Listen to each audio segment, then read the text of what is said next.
नमस्कार। आप सुन रहे हैं ध्येय रेडियो पर अंतर्राष्ट्रीय समसामयिकी प्रोग्राम की खास प्रस्तुति मेरे साथ, और मैं हूं विवेक ओझा।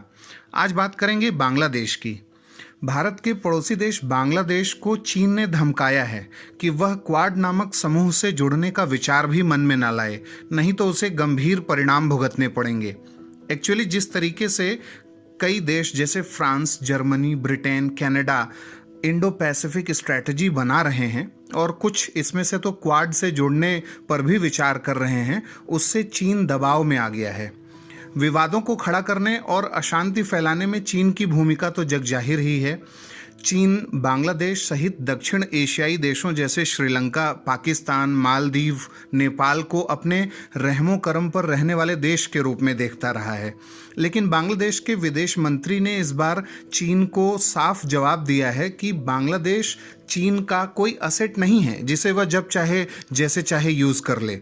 बांग्लादेश ने साफ तौर पर कह दिया है कि वह एक स्वतंत्र देश है और यह उसका निर्णय होगा कि वो किस ग्रुप से जुड़ता है या नहीं जुड़ता है। इसमें कोई देश बांग्लादेश के निर्णय को न तो प्रभावित कर सकता है और न ही उसमें कोई हस्तक्षेप। वहीं चीन का कहना है कि बांग्लादेश को दक्षिण एशिया में इस क्षेत्र के बाहर की ताकतों यानी अमेरिका, ऑस्ट्रेलिया, जापान को मिलिट्री अलायंस गठित करने का विरोध करना चाहिए, ऐसा चीन के गृह मंत्री ने साफ साफ कहा। लेकिन चीन का इसके साथ ये भी कहना था कि क्वाड दक्षिण एशिया में अपनी हेजीमनी यानी प्रभुत्व बढ़ाना चाहता है। अब इस पर बांग्लादेश को सफाई देनी पड़ी, क्योंकि बांग्लादेश चीन का स्ट्रैटेजिक पार्टनर है, मेजर डिफेंस पार्टनर भी है, और वहीं दूसरी तरफ भारत के साथ भी उसके स्ट्रैटेजिक और डिफेंस रिलेशनशिप हैं और बिम्स्टेक के सदस्य के रूप में भारत के साथ बहुत अच्छे तरीके से उसके रिलेशन इमर्ज हो रहे हैं। तो बांग्लादेश के विदेश मंत्री का इस पर कहना है कि बांग्लादेश एक गुटनिरपेक्ष यानी नॉन अलाइंड कंट्री है और वह संतुलित विदेश नीति अपनाता है और क्वाड के मामले पर अपनी विदेश नीति के सिद्धांतों के अनुसार ही वह काम करेगा। दरअसल अभी हाल ही में बंगाल की खाड़ी में फ्रांस के नेतृत्व में क्वाड देशों का जो नौसैन्य अभ्यास हुआ है और फ्रांस क्वाड से जुड़ गया है, और फिर पूर्वी और पश्चिमी हिंद महासागर में जिस तरीके से क्वाड के नौसैनिक अभ्यास हो रहे हैं, उससे चीन चिंतित हो उठा है। उसे लगता है कि बिम्स्टेक के सदस्य के रूप में कहीं बांग्लादेश भारत के पक्ष में न खड़ा रहे, इसलिए उसने बांग्लादेश को क्वाड से जुड़ने से सोचने तक को मना कर दिया है। अब हम जानते हैं कि क्वाड का ओरिजिन क्या है, क्वाड का कॉन्सेप्ट कहाँ से आया। क्वाड का कॉन्सेप्ट जो है एक मिलिट्री अलायंस के रूप में सबसे पहले नहीं आया था। यह एक ह्यूमैनिटेरियन इनिशिएटिव के रूप में इसका विचार पहली बार आया था, ऐसा कम लोग जानते हैं। यहाँ हमें इस बात को क्लियर करने की ज़रूरत है कि दरअसल क्वाड का जो कॉन्सेप्ट है ये 2004 में हिंद महासागर में सुनामी के बाद सामने आया था। भारत ने 2004 में अपना नौसैनिक दमखम दिखाते हुए सिद्ध किया था कि वह ऐसी प्राकृतिक आपदाओं के दौरान न केवल तमिलनाडु और अंडमान निकोबार द्वीप समूह को सुरक्षा दे सकता है, बल्कि अपने पड़ोसियों मालदीव, श्रीलंका और इंडोनेशिया की भी सहायता कर सकता है। 32 भारतीय जहाज़ों और 5500 पर्सोनेल यानी जो कार्मिक हैं जहाज पे, उन सब ने भारत की तरफ से हिंद महासागर की सुनामी के समय अपनी मानवतावादी सहायता पड़ोसी देशों को उपलब्ध कराई थी और यहीं से क्वाड के कॉन्सेप्ट की नींव पड़ी थी। और इसी के बाद जापान के प्रधानमंत्री शिंजो एबे ने arc of prosperity and freedom की धारणा के जरिए हिंद महासागर और प्रशांत महासागर के संगम को क्षेत्रीय सुरक्षा के लिए बहुत महत्वपूर्ण मानते हुए कॉन्फ्लुएंस ऑफ 2 सीज की बात की थी और क्वाड यानी क्वाड्रिलैटरल ग्रुपिंग को एक नया आकार देने की कोशिश की थी।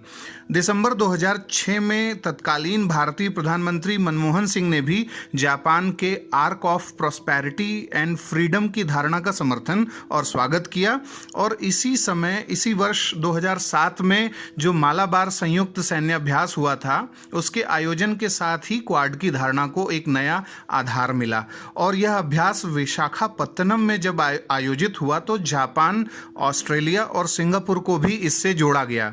जब ये सब हो रहा था तब चीन और रूस ने क्वाड को एशियन नाटो यानी एशियाई नाटो के रूप में प्रस्तुत कर कहा था कि क्वाड हमारे विरुद्ध एक षड्यंत्र है।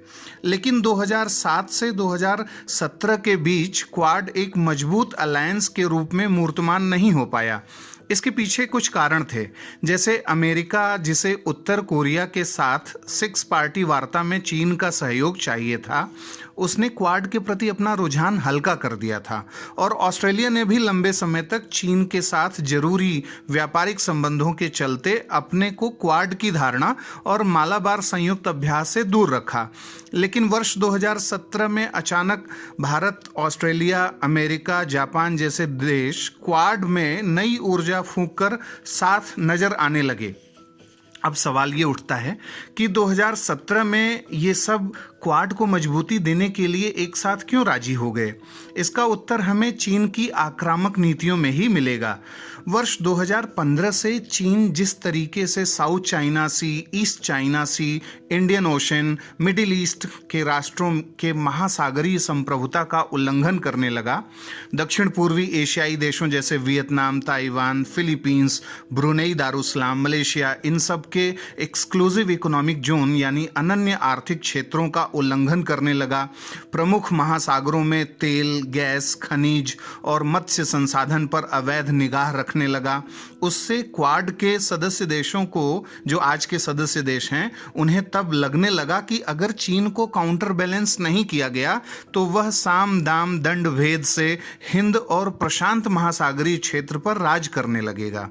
चीन ने दक्षिण एशियाई देशों को भी लोन सहायता के ट्रैप में फंसाकर और अफ्रीकी देशों विशेषकर जिबूती को भी घेर करके इस तरीके से काम करना शुरू किया ताकि वो एक अपनी एशिया में और अफ्रीका में और इवन लैटिन अमेरिका में भी अपनी मोनोपोली, अपना एकाधिकार स्थापित कर सके। कुल मिलाकर यूं समझिए कि चीन का बेल्ट रोड इनिशिएटिव, मोतियों की लड़ी की नीति यानी string of pearl policy, maritime silk route और तमाम अन्य दांव पेच और दुनिया भर के बाजारों में अपना वर्चस्व बनाने के लिए की गई उसकी नाजायज कोशिशों से भारत, अमेरिका, जापान, ऑस्ट्रेलिया और अब फ्रांस को भी यह समझना आसान हो गया कि क्वाड को मूर्तमान बनाए बिना चीन को काउंटर बैलेंस करना आसान नहीं है। सबसे बड़ी बात यह है कि चीन अंतर्राष्ट्रीय नियमों, कायदे कानूनों और यूएन के मैंडेट के खिलाफ काम करता है, जबकि क्वाड के मेंबर्स लोकतांत्रिक देश हैं जो रूल ऑफ लॉ में विश्वास करते हैं, रूल बेस्ड इंटरनेशनल ऑर्डर में विश्वास करते हैं। इसलिए आज क्वाड को मजबूती देने के लिए ये देश आगे आए हैं। 2017 में इसे तब नई ऊर्जा मिली क्वाड को जब डोकलाम विवाद यानी चीन, भूटान और भारत के मध्य जो विवाद एक उभरा था, जब चीन सड़क बना रहा था डोकलाम के निकट और चिकन स्नेक जो भारत का एरिया है, सिलीगुड़ी वाला जो क्षेत्र है, वो जो प्रभावित हो रहा था उस समय, और चीन की एशिया खासकर दक्षिण एशिया में जो बढ़ती हुई विस्तारवादी नीति थी, एक्सपेंशनिस्ट पॉलिसी थी, और भारतीय और चीनी सैनिकों के बीच डोकलाम के मुद्दे को लेकर जो बढ़ती हुई तनातनी थी, उस विवाद के 1 महीने बाद ही अमेरिका, भारत, ऑस्ट्रेलिया, जापान चारों देशों के नेता मनीला में यानी फिलीपींस में मिले और क्वाड को मजबूत बनाना शुरू किया। अगर आप क्वाड का मूल उद्देश्य जानना चाहें तो क्वाड का मूल उद्देश्य वो है इंडो पैसिफिक क्षेत्र की सुरक्षा। और यह सुरक्षा किस तरीके की है या इंडो पैसिफिक है क्या, इंडो पैसिफिक स्ट्रैटेजी क्या है, फ्री एंड फेयर जो free and open Indo Pacific strategy की आज बात होती है इंटरनेशनल रिलेशंस में, ये सबसे इम्पॉर्टेंट कॉन्सेप्ट और टॉपिक है। तो इसका आशय क्या है, भारत इससे क्या समझता है इंडो पैसिफिक के कॉन्सेप्ट से? तो इसे 2018 में सिंगापुर के सांग्री लॉ डायलॉग में भारतीय प्रधानमंत्री नरेंद्र मोदी ने स्पष्ट किया था कि इंडो पैसिफिक क्षेत्र क्या है। इसमें उन्होंने बताया था कि पूरा हिंद महासागर, एंटायर इंडियन ओशन, यानी जो हिंद महासागर में पश्चिमी हिंद महासागर है, दक्षिण हिंद महासागर है, या जितने भी उसमें उस महासागर में सीज हैं, सागर हैं, जो सी लेन्स हैं वो सब इसमें शामिल हैं। और इसमें पश्चिमी प्रशांत महासागर यानी वेस्टर्न पैसिफिक ओशन का जो देश हैं, जो क्षेत्र है, वो शामिल है। इसमें अफ्रीकी देश, खासकर पूर्वी अफ्रीकी देश शामिल हैं और अमेरिका और जापान शामिल हैं। और सबसे बड़ी बात, इसमें आसियान यानी दक्षिण पूर्वी एशियाई देश शामिल हैं। और भारत का जो इंडो पैसिफिक का कॉन्सेप्ट है उसके केंद्र में आसियान है। भारत कहता है कि ये आसियान सेंट्रलिटी वाला कॉन्सेप्ट है, आसियान केंद्रीयता मूलक ये एक विचार है। और भारत इसे यानी क्वाड को किसी मिलिट्री या किसी देश के विरुद्ध ग्रुप न मानकर इंक्लूसिवनेस, समावेशिता के सिद्धांत पर इसको केंद्रित मानता है। यानी हिंद और प्रशांत क्षेत्र की सुरक्षा में योगदान करने के लिए सभी देशों का स्वागत है और चीन से भी ऐसी ही अपेक्षा की गई है।